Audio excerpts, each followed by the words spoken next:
Presentam dos projectes, són dos projectes que visualitzen l'aposta del model de ciutat que tenim. Primer, la rehabilitació de les torres del Temple, jo crec que és un projecte estratègic per a la ciutat. També dic que aquesta legislatura estem fent un esforç molt important en la rehabilitació dels punts negres culturals que teníem a la ciutat.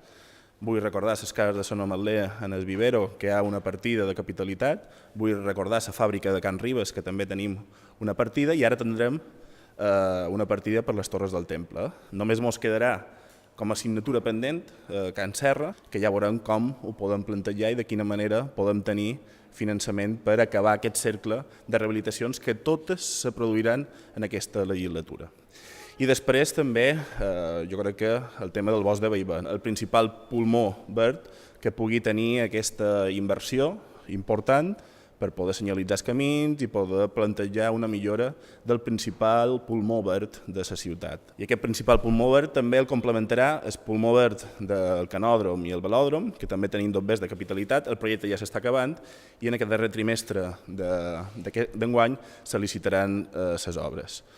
Una aposta per la cultura, una aposta per la memòria històrica de la ciutat, una aposta sobretot per la lluita contra el canvi climàtic i una aposta per la Palma Verda.